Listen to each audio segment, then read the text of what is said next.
hope you're having a great day. I just wanted to do a quick card today. Didn't have a lot of time. There's some cute layouts in the new catalog.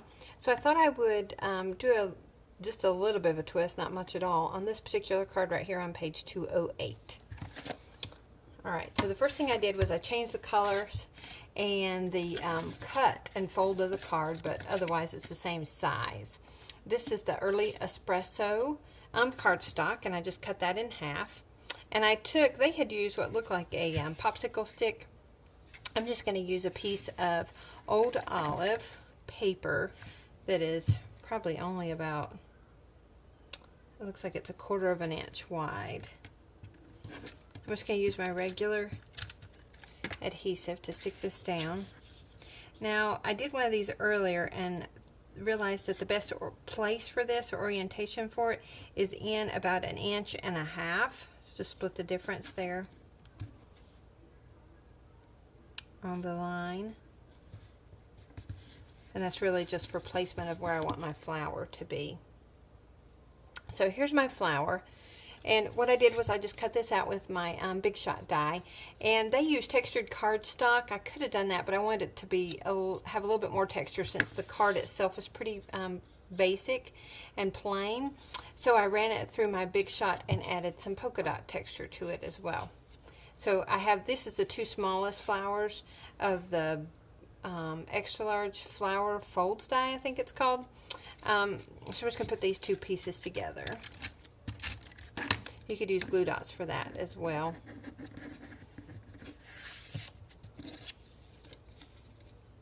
Just going to offset these just a little bit. This is Pumpkin Pie. I think they might have used Tangerine Tango, I'm not sure. Now I have the, this is 1 1/4 and 1 inch circles that I punched out, and notice that this one has been roughed up around the edges, and I'm going to do that to the large one with my distressing tool.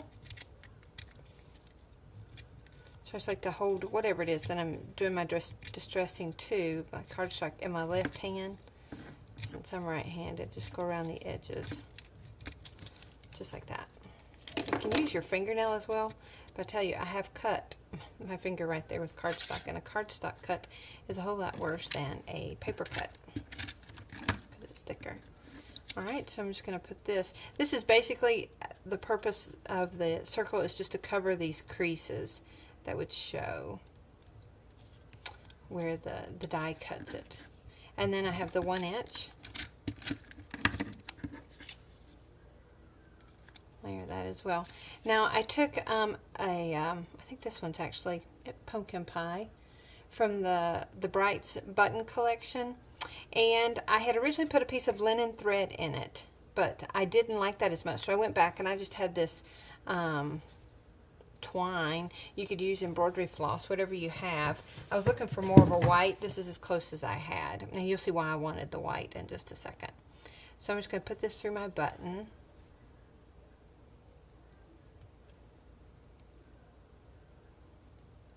Tie it in a knot.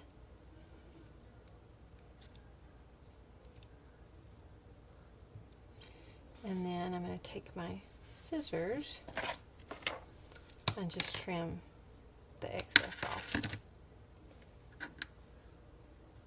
Just like that. And then I'll use a glue dot to add it to my flower.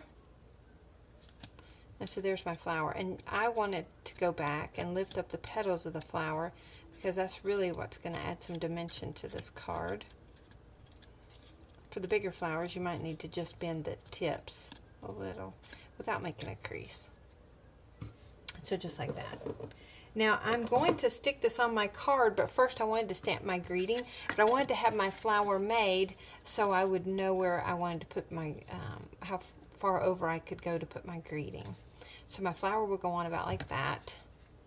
And I'm going to stamp with the Versamark because I want to emboss it. But before I do, I'm going to use my embossing buddy. And now that I know the orientation, I don't want my greeting to go up any higher than this point.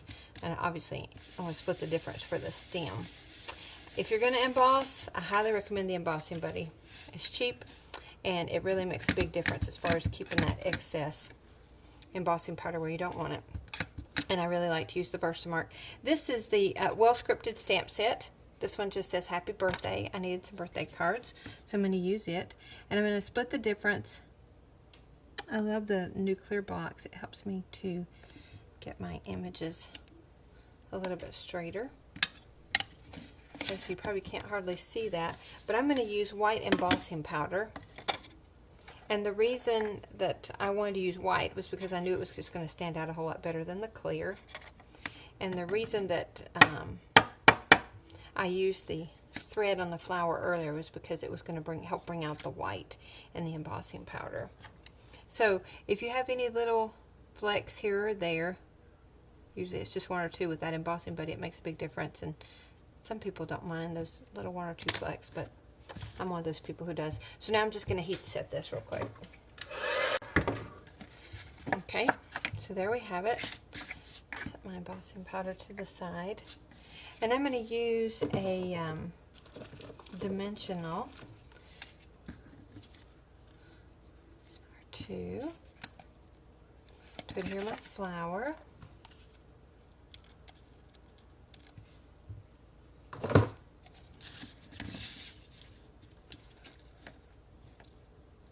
And I'm turning it so that it splits the difference on the stem. I want to come down a little bit more.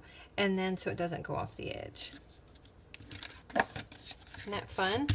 Now the other element that was added was some ribbon. And I'm going to use the satin Old Olive, which I think they might have used.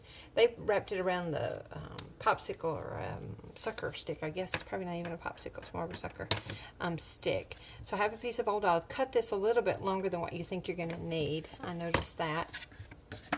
And then I'm going to use my paper piercing tool to mark on either on either side of the ribbon, because my handheld punch just won't reach in that far. And you're going to want it to be, maybe make 3 little dots. It's going to be tight if you make them close enough together.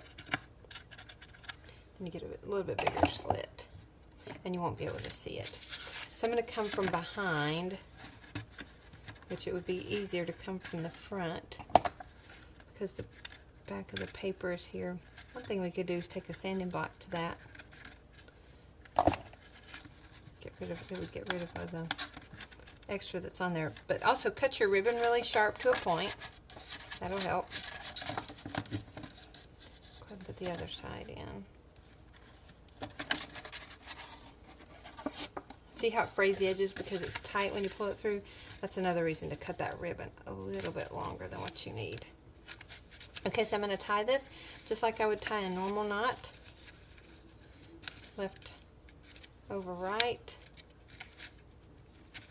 then right over left. Pull more with the left than the right so it's nice and pretty and smooth on the front. Got it. I'm just going to trim my tails.